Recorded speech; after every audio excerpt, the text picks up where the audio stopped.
Bruno Fatini era um mecânico de 40 anos de idade, pai de família que tinha uma vida tranquila.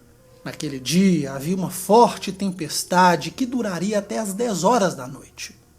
O mecânico precisava ir ao banheiro, mas só o fez após as chuvas cessarem. Rumou até o lado de fora da casa, retornando com um cigarro aceso.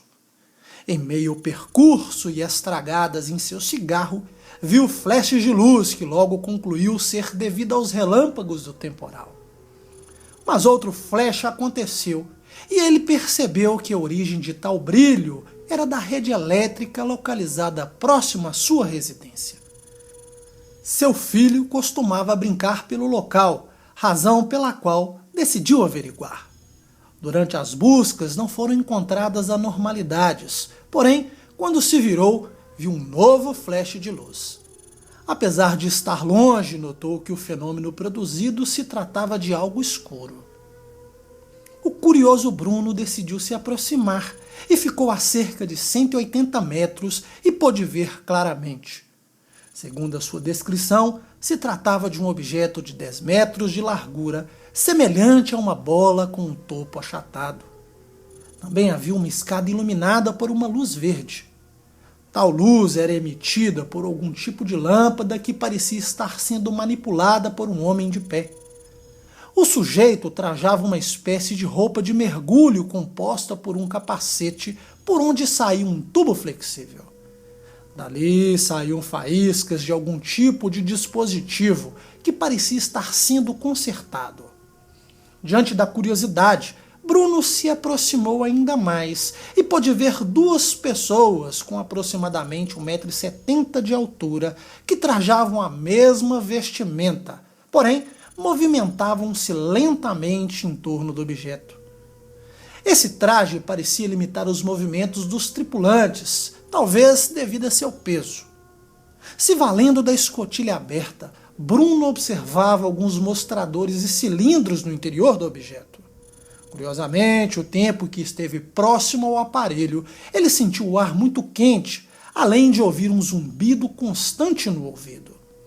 Diante de tais fatos, ele concluiu que o objeto era um protótipo das Forças Armadas, provavelmente avariado pela tempestade. Como mecânico de bom coração, resolveu oferecer ajuda, mas ao pronunciar algumas palavras, a reação dos tripulantes não foi nada receptiva. Imediatamente, o trabalhador da fuselagem acenou para Bruno, gesto que foi interpretado como um convite para embarcar no objeto. Porém, durante o percurso, percebeu que algo não estava certo. O objeto passou a emitir um ruído como um enxame de abelhas. Abriu-se uma escada revelando tubos, cilindros e bitolas.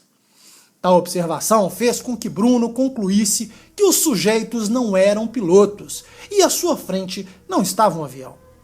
Em pleno desespero, saiu correndo do local, mas quando virou a cabeça para trás, viu um dos tripulantes com as mãos levantadas, portando o aparelho no qual disparou um feixe de luz em sua direção. Novamente voltou a correr e em instantes sentiu como se seu corpo estivesse sendo cortado ao meio por um jato de ar comprimido. Ele foi arremessado por alguns metros, batendo a cabeça sobre uma pedra. Embora caído, se encontrava consciente e pôde observar os tripulantes retornarem ao aparelho e decolarem o objeto.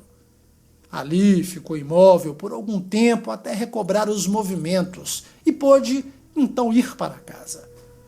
No dia seguinte, de volta ao local, para procurar uma caixa de fósforos perdida, encontrou algo curioso. No chão havia alguns traços, 4 depressões circulares de 1 metro de diâmetro, dispostas em um padrão quadrado de 6 metros de comprimento. A grama estava queimada ao redor e pedaços de metal derretido por todos os lados. Após ir à sede da polícia de Varese registrar a ocorrência, vários policiais realizaram buscas no local. As amostras do metal foram enviadas para serem analisadas em um instituto de pesquisas que as classificou como sendo um material resistente a atritos e às altas temperaturas, bem semelhantes às usadas em cápsulas espaciais. Uma outra análise foi realizada pelo pesquisador Renato Vesco, um ufólogo renomado.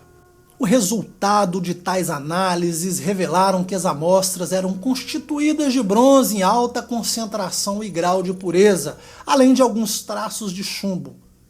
Bruno Fatini também se submeteu a um exame médico, onde encontraram uma mancha escura no local, onde o feixe de luz o atingiu.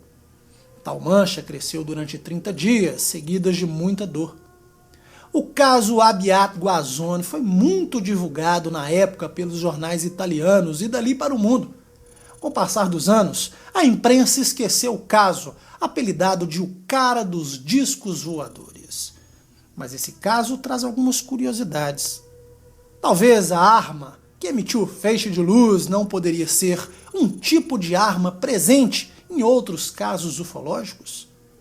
Será que Bruno estava certo por acreditar que os extraterrestres não tinham qualquer interesse nele?